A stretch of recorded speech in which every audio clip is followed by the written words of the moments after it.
Hi everyone, this is me again, Tracy Nieuwenheyzen-Petersen, the director and owner of Social What PTY LTD. I am here to tell you the next chapter of how Social What PTY LTD started. I do believe this is chapter 5. If I have it wrong, I'm not perfect. Um, I'm just gonna say a few things before I start with this chapter. Yes, I am a social worker.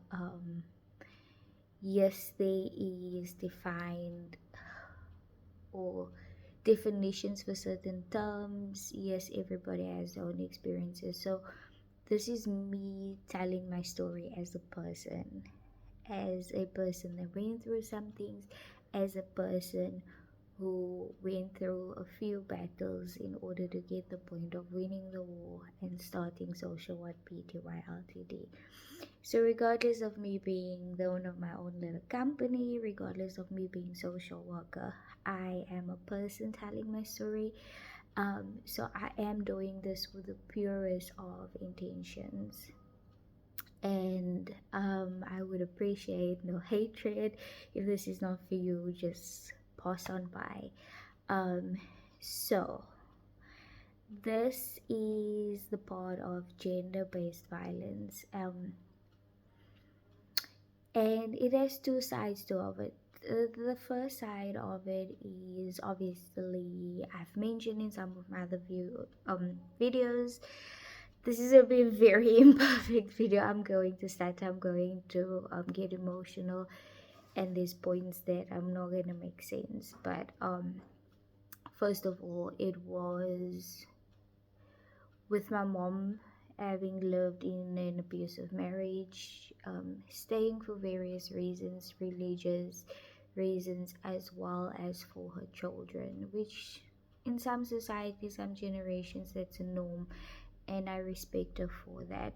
Um, I do not blame my mom or my father for the trauma I have had to go through or endure or live through.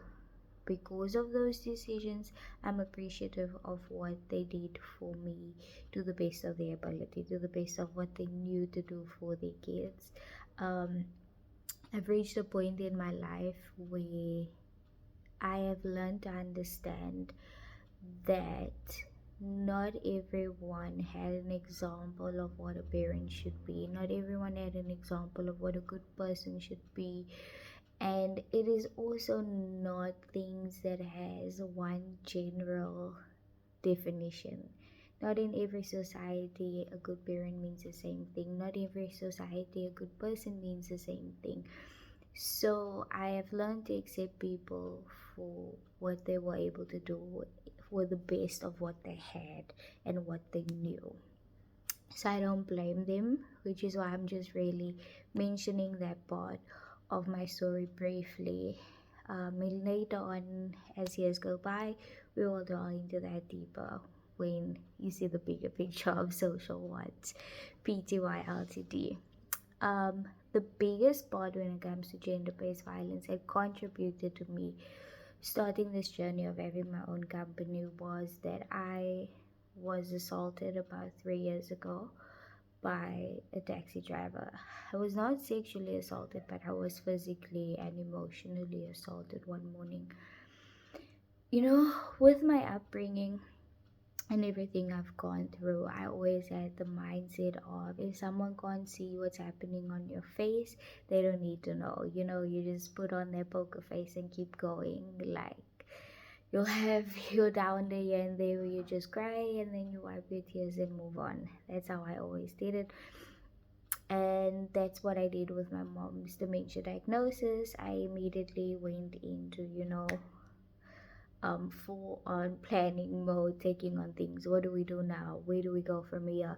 I was not able to emotionally take it in because I was part of the journey from the beginning. I was the one that picked up signs, followed them. I just stood up. And I was also at the time going through a lot work wise, personally, with my studies, everything. I was doing my postgrad studies at the time as well. So I had a lot on my plate and a lot to keep me busy with, a lot to keep me distracted with. Let's put it that way, because, like I've mentioned before, keeping busy, being part of academics, work, and things was my coping mechanism all the years. And that is also how I put value on myself. Like, I valued myself based on how how can I put this? How I achieve in academics, how many degrees I have, what type of degree I have, what type of job I have, what title I have. That's how I placed value on myself. And that's just how I coped and survived until that morning. I think I probably would never forget it. If I do get emotional, I apologize. But it is something that hit me on many levels.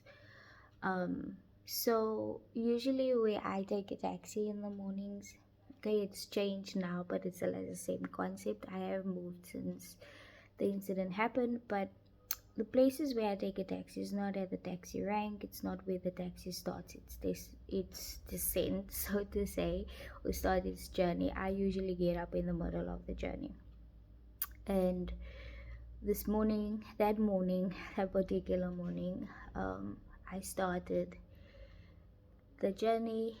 And when I got into the taxi, there was already conflict about change and money, and it was just going back and forth. Someone didn't pay, which means whoever needs to get change does not get the change, and so forth and so forth. So they were bickering and things. I was holding on to what I needed to pay at the time was only 10 rand, and over someone would be like, whoa, what kind of taxi were you getting? Bear in mind, I get on in the middle of the journey. And I was holding on to this 10 rand, and a lady said that I should give her my 10 rand because it's her change. And I politely said that I'm not going to get involved in this. This dispute happened before I got in. Eventually, I got to the point in which the driver, not long after I got on the taxi, stopped the taxi because of this funds issue. I got out because I was standing in the taxi. Yes, I was one of those bad but passengers that overloads the taxi. But you know what? It happens, guys. Let not judge. Um, and I got out. I stood outside of the taxi because there's obviously people that wanted to get out. They were late and all of this. And I still had the 10 rand in my hand. It's very significant that you know that I had this 10 rand in my hand. And the taxi driver got out of his taxi. He came around and he literally grabbed me by the arm, trying to he like banged me against the taxi, and he was going at me like I must give him his money. And the more I'm trying to say that your money's in my hand, which he was holding, like he was holding both my hands were closed, and he kept banging me against the taxi and things like that. He wouldn't listen to me. And I was literally screaming and crying out for help. And the taxi, this is a very important point for me because it was one of the major contributing factors to my trauma was the fact that the taxi was filled with women and no one stood by me. It got to a point where they were screaming at me and saying that I am making them late and I am an N and I am a B and I am this and that. For those that understand the language, which I cannot use here, would know what I'm talking about. They were insulting me, making me feel like nothing. And eventually some stranger came out of nowhere, a gentleman, and he grabbed the taxi driver and he was like, let her go. And the driver's like, no, I want my money. And he asked the driver, how much is it that you need? And the driver was like, 10 rand. He paid the 10 rand. The driver let me go, actually threw me to the ground. And I built up the courage to get up and run after the stranger, and I'm like, here's your 10 rand, I still have it in my hand. It's not that I wasn't trying to pay you and listen to me. And the guy was just like, you know what, just go on with your day, don't argue with these guys. I don't want the money gone with your day. And I was in the middle of nowhere. Not in the middle of nowhere. I knew exactly where I was, but it was 5 o'clock in the morning. I was crying. I was in pieces. I felt worthless by the names I was called. I felt like my world shattered in that moment. Everything that I had been going through during that time, my mom's dementia diagnosis, my work issues, my study issues, my past trauma, they all sank into the present, and I broke. I literally broke. Yes, I had an injury. I injured my right shoulder, which is my dominant hand. Till today, I can't do everything I'm supposed to with it. It's particularly is a favorite dish I like to make, and I can't because I tore the ligament in my shoulder. But that's not the issue. The emotional damage for me was the worst. My world came shattering down. It gets worse than that. Eventually, I got a hold of my husband, which was, yeah, I got a hold of my husband. He came in a state. He took me to the doctor. Doctor got me sorted, said to me I need to get counseling. Me being a social worker, that's anti-counseling. Yes, I caved. And from there, my husband was like, you know what, let's go to the police station. Bear in mind, I didn't get the registration number of the taxi or anything. Um, and we stand in the line. I am in tears still. Yes, I've seen the doctor. Yes, she gave me some shots.